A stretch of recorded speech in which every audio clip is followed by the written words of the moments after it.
Hey Bookaholics, and welcome back to another video. Today I'm bringing you another specific recommendations video. The specific recommendations videos are ones that I have been doing on my channel. It's a series that I have in which I discuss books that have basically overlapping vibes. They're not necessarily books that you would compare together in circumstances around themes or around the types of characters that you see, but the vibes, the undertone is still very, very much a specific one. So today we're going to be talking 1800s. We're talking Regency / Victorian kind of vibes. And by that, we are basically going to be looking at books that especially have that very traditional class divide that we had in the Regency and Victorian era, where you have Industrial Revolution happening, you have gas lamp thing coming in, technological advances, we have factory workers and people amassing in cities, dank feeling that creates, the overcrowding, overpopulation, dirty undercities that you have in stark contrast with the wealthy classes and their clean, bright air. Kind of Oliver Twist vibes. You know what I mean? So I am going to be going through 5 recommendations for books that have these vibes. We have Industrial Revolution vibes. So the first one that I'm going to be chatting about is the Starlight Jewel by E.L. Lyons. This is one that has very much got the one city and the other city, kind of like Arcane in the sense of you have all of the fae folk, you have Norgans and Spriggans and Sprites all living in Minalav, and Minalav is the city for all of the fae. You have the humans that live in another city. We are following Axley, who is a prostitute who will sleep with men and then steal everything from them. And this is one of those stories in which it's a romance, but it's not, and it centers around her love for her sibling, but it also centers around her place within her society, where she is both in a position of privilege and a position of servitude, what she feels she owes her people. There are so many thematic discussions in here that I will save for another time, but the vibes of this decadent undercity where you have prostitution and you have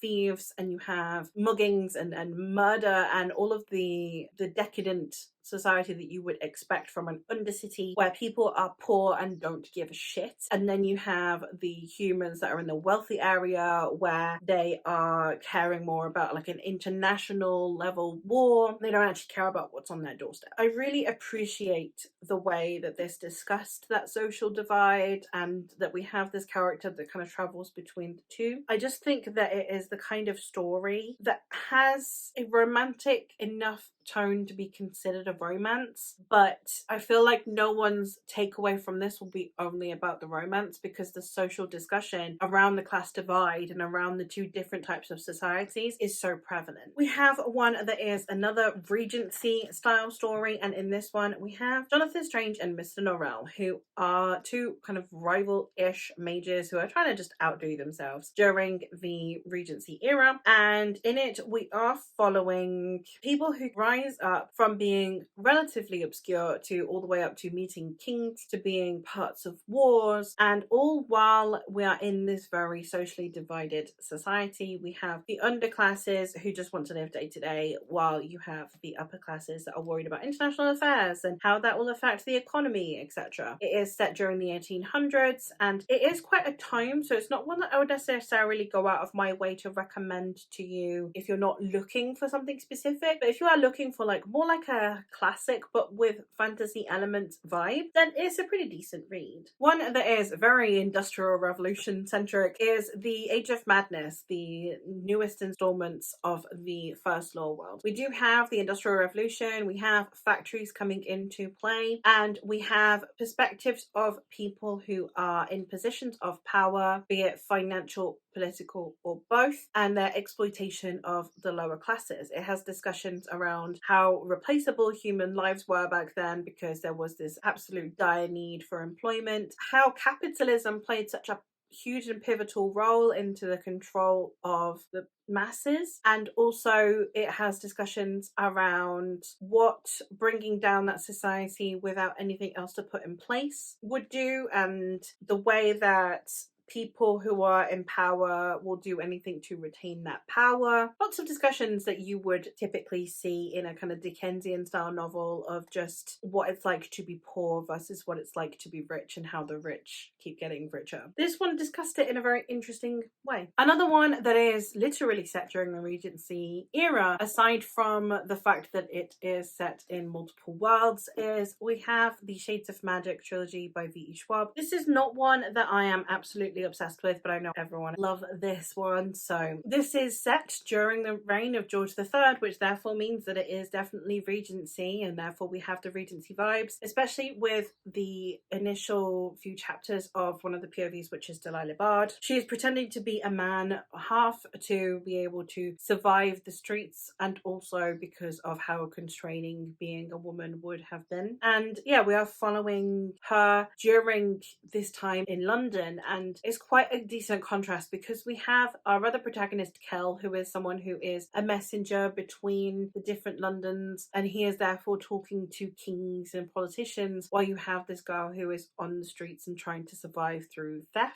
So you do again have an immediate experience of that wealth divide between the two characters, and therefore their different philosophies and viewpoints, which I think provided quite interesting banter between the two. And the very last one I have to talk about is a gas lamp fantasy, and that is We Men of Ash and Shadow by H.L. Tinsley. I have said before that this one kind of feels a bit like if you took Carnival Row but took out any of the romancy bits and changed the fae aspect a little bit. But you have that huge social divide. You have someone who is an investigator and therefore is kind of in a position of power, but not really. It's how you can really only investigate the people who you're allowed to investigate. And we have John Vanguard, who is someone who used to be in the army, and I think he has PTSD from what I remember, and he needs to investigate a corrupt part of society. He needs to investigate an employer who is corrupt, and therefore someone who has wealth and privilege and power, but whose corruption has finally gotten to the point that it's worthy of investigation. And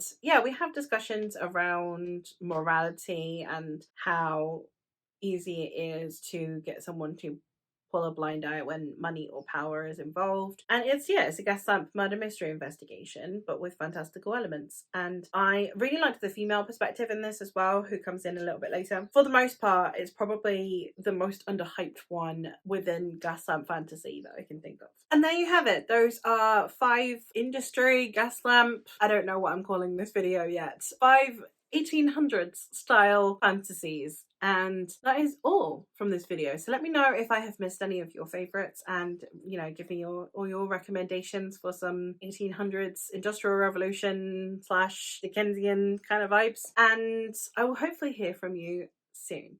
But that is all from me for today. Bye.